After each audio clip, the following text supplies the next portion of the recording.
حاجي نواب چې کوم راوته زم دا ټول سیاستدان د بنګ انټری ده د بګ انټری دا او بل د ټول سیاستدانو ته مات ورکو څنګه داسې چې یو کور ته دوه غټو جماعتونو پاکستان مسلم لیگ نون او جماعتوں اسلام فی چې دا دوه غټې پارټیانې دي دوی دواړو ټیکټ کور ته راړو یو خپل زوی د جان محمد خان پاکستان مسلم لیگ نون سیکټري اطلاعات یوت یو ټیکټ هغه ته وایستو بل ټیکټ دی د وراره دی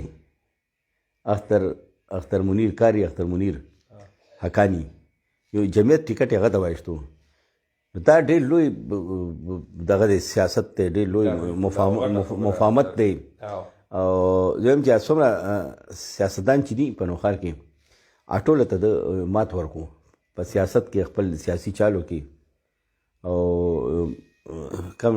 سیاسي قیادت کوم مشران دي هغوی سره خپل وسیع تعلقات کې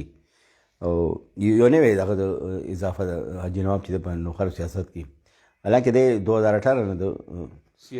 سیاست شروع کړی دی او پرویز خان چې د 40 سال په سیاست کې وشو نو موږ یو کو پرویز خان نواب مقابله کې سیاستدان پیدا کیږي نو دا حاجي نواب ته دا غټ جوړ توړ دی لکه قیادت د دوه پارټو ډیلي کوه دا غټ سیاست دی بالکل بل دا چې په مسلم لیگ نون کوم ضلعي تنظیم دی ټول ملاتړ دی حاجي نواب هغه ولاړ دی ورسره دغه شان جمعیت اسلام چې کوم ضلعي قیادت دی هغه دی سره حاجي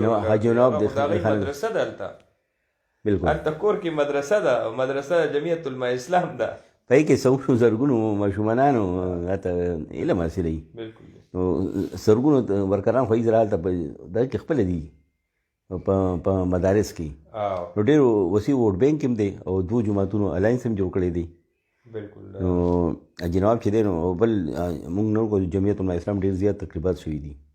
خلکو شمولیت هم پر کړی دی او مذهبي ووټ خو مخکې نه هغوی سره دی پاکستان مسلم لیگ نوټ ووټ بینک هم ورسره دی او داسې موږ ګورو په دې سیاست چې دی هغې کې ډېر زیات روزانه ډرامایي تبدیلیانې پکې راځي دغه شان چې دی نو غوي خټک چې دی هغه انتخابي کمپین روان دی او دلچسپ خبره چې هغې کې میا افتخار حسین چې دی مرکزي جنرال سیکرټري دی هغې روزانه هغه په کمپین کې هغې مصروفي عمل وي انټروي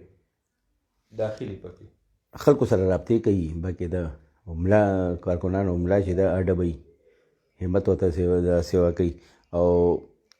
شمولیت پروګرامونه ملته کېږي ورسره دا شاید